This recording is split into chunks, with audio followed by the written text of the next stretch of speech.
Around 10 years ago, a priest traveled to an island in Malaysia with his daughter and wife on a mission to bring the word of God to the natives. At first they were very welcome and the island's inhabitants would go to the newly built church every day.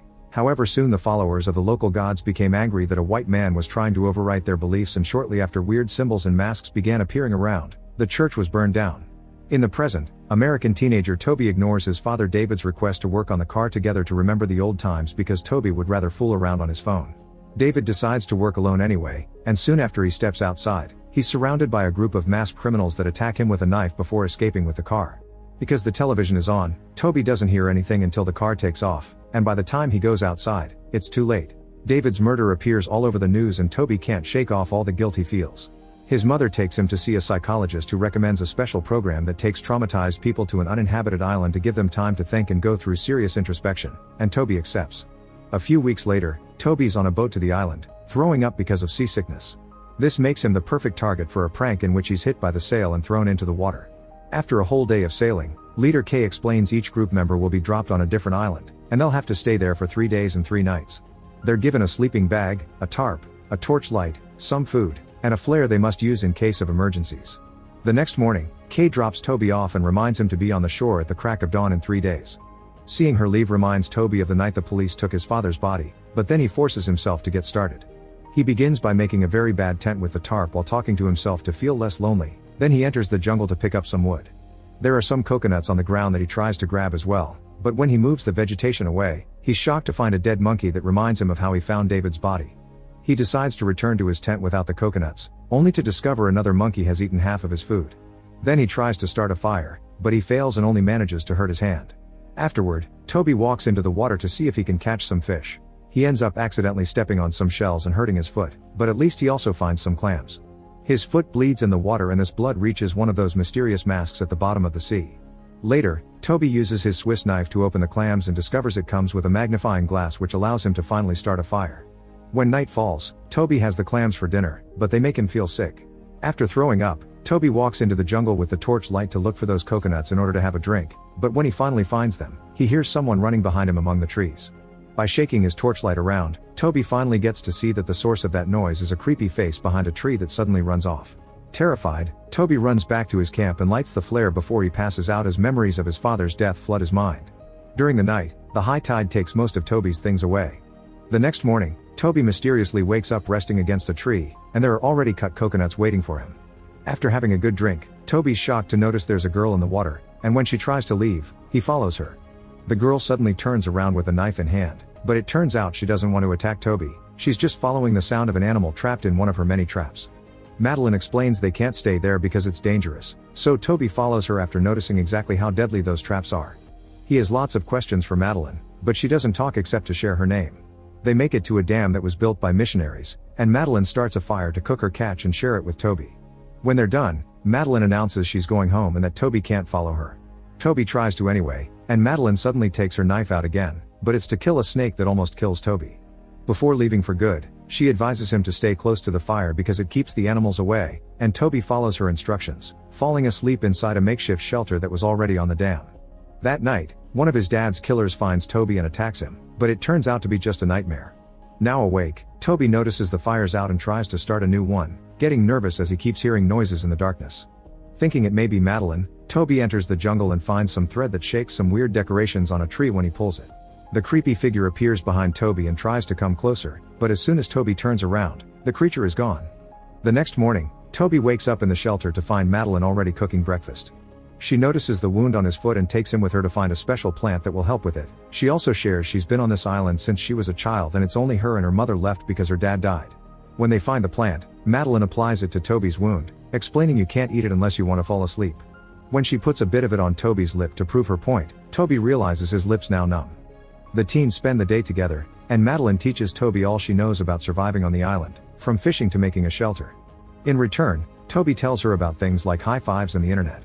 When night falls, Madeline has to leave again, and Toby notices she's going in the direction of the tree with the weird decorations. Madeline leaves him a spear she made so he can protect himself and explains that if he comes with her, her mother will kill him. She promises they can see each other again in the morning, but Toby explains they'll pick him up at dawn and this hurts Madeline, who feels she's being abandoned. Madeline runs to her home in the tree and Toby stays behind to try to talk to her, so when Kay arrives at the beach at dawn, She doesn't see the boy anywhere. Kay could hear Toby yelling Madeline's name and enters the jungle with her torchlight out to find him. But when she begins hearing weird noises among the trees, she trips and falls, losing the torchlight in the process. Suddenly, Kay finds herself blinded by her own torchlight, but when she comes closer to see if it's Toby, the light goes out and the torchlight is thrown on the ground. When Kay reaches out to grab it, she notices two glowing eyes in the dark, and without notice, a paw appears on top of her hand. For a few minutes, the only noise in the dark is Kay screaming. The next morning, Toby wakes up realizing he fell asleep while calling out for Madeline, so he must rush to the beach, but he finds it empty. He sits to wait just in case anyway, and after a few hours, he notices a life buoy floating around. When he enters the water, he finds a whole trail of objects, and he follows it to find Kay's boat floating upside down. To his surprise, Madeline's mother is swimming out of it with Kay's supplies. Once the woman is out of sight, Toby swims inside the boat to investigate and finds two flares inside a cabinet, but to his dismay, he finds also Kay's body behind a door. Terrified, Toby begins swimming away before he runs out of air, only to get his clothes stuck on another door. Fortunately, he manages to untangle them and return to the surface just in time. Afterward, Toby enters the jungle and finds Kay's torchlight with a weird scratching mark on it. Using this torchlight, he decides to go through the entrance of Madeline's tree and discovers a rocky tunnel filled with bats and weird noises. The creepy creature approaches him from behind again and makes Toby drop the torchlight, leaving him in darkness. The noises begin getting closer, so Toby searches the ground until he finds the torchlight and turns it on again, which allows him to suddenly see some really creepy drawings on the walls. Moments later, Toby finds the end of the tunnel and comes out to find what is left of the old burned church. He also hears a goat bleeding, and when he goes to check, he finds Madeline's mother killing it for food. Then he keeps looking around and finds the cabin where both women live. Inside, he finds Kay's empty bag, a box with 3 passports, and an old picture that indicates Madeline and her mother are the family that came with the priest all those years ago.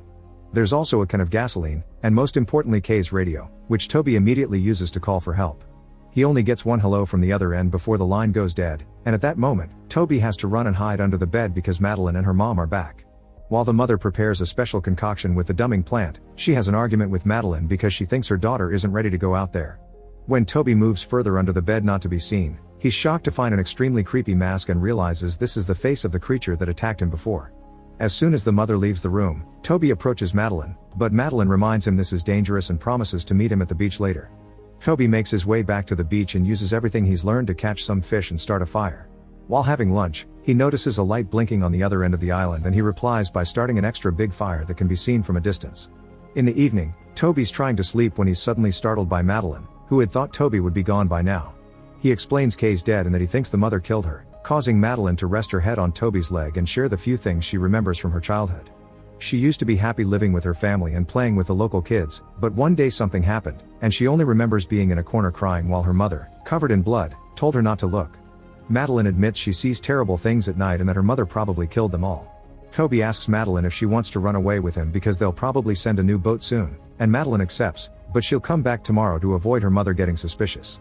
The next morning, Toby wakes up when he hears a plane flying by, but by the time he runs after it, it's already gone. However, this run has allowed him to find an abandoned lighthouse that he proceeds to investigate. Unfortunately, the light isn't working, and when Toby checks out its inner workings, he remembers all the things David taught him about taking care of cars. This allows him to understand the light needs gasoline. Then Toby begins making his way back to the beach when he suddenly bumps into someone. It's Cameron, another one of the guys that signed up for the service. He was never picked up either, but he did find a rowboat, so he used it to try to find other people because his own island's definitely empty. Toby shares some food and tells him about his experience while making a new spear, which he uses to threaten Cameron when he points out that trusting a crazy pair of murderers is dumb. After apologizing, Toby explains he refuses to leave Madeline behind because she's also a victim and goes looking for her. Moments later, he makes it to the house, only to be caught by surprise by the mother. The woman takes the spear from Toby and lets him go to try to make him see reason, but Toby runs away. Mother runs after him and accidentally falls into one of Madeline's traps, leaving her stuck between a tree and a thicker spear. Knowing she doesn't have much time left, the mother explains to Toby that she didn't kill anyone. She's only been trying to scare people away because the crazy murderer is actually Madeline. All those years ago, the locals tried to warn them that something evil was on the island, but the priest didn't believe them and tried to depend on the word of God. While he and his wife argued with the natives, Madeline took the chance to wander and approach the altar where the locals killed animals as an offering. This allowed the demon to use the child as his vessel in a ritual that matched the drawings Toby saw in the tunnel. It was Madeline that killed everyone in the church and burned it to the ground, only leaving her beloved mother alive. Mother then gives Toby the special plant in a bag to subdue Madeline and points out that she doesn't like the light when she's demonic. Before dying, Mother reminds Toby that Madeline shouldn't leave the island. Meanwhile, Cameron is waiting at the camp when he suddenly hears some weird noises. He enters the jungle to investigate and comes across a bunch of bones on the ground that distracts him from seeing the real danger. A demonic Madeline appears right next to him and drags him away through the trees to kill him. By the time Toby comes back, only Cameron's blood's left. A noise suddenly makes him turn around and he sees demonic Madeline coming closer with her mother's body, but she becomes human again when she realizes Toby's a friend. She demands to know what happened to her mother, and in order to keep her calm, Toby says he did it so they could be together. This makes Madeline happy and she kisses Toby, pushing him to the ground to get frisky. Toby loses the little bag with the special plant when he falls, thus he pretends to be into it to be able to recover it. When Madeline notices, she growls and begins to change, but Toby manages to find her spear and uses it to knock her out. Then, he puts the plants in her mouth to keep her subdued and uses some vines to tie her up. Afterward, Toby runs to the house to grab the gasoline and prepare a torch that lights his way back to the lighthouse. He leaves the torch at the door to keep animals away, then goes upstairs to finally turn on the light while remembering the time his dad taught him how to start a car. While Madeline begins to stir, Toby waits for a boat, but seeing nobody is close, he decides to leave. When he makes his way down, the stairs break, causing Toby to fall and spill the gasoline all over the floor. It also makes him discover the special plant grows here as well. At that moment, the door closes on its own, and as soon as the rotating light is pointing in the opposite direction, demonic Madeline sneaks into the shadows to attack. Toby manages to grab some of the plant before he's dragged away, but Madeline's too strong, and when he tries to use the plant on her, she turns his hands around to make the juice fall on his eyes instead. Madeline then jumps away when the light comes inside again, so Toby uses the chance to approach the sink and wash his face.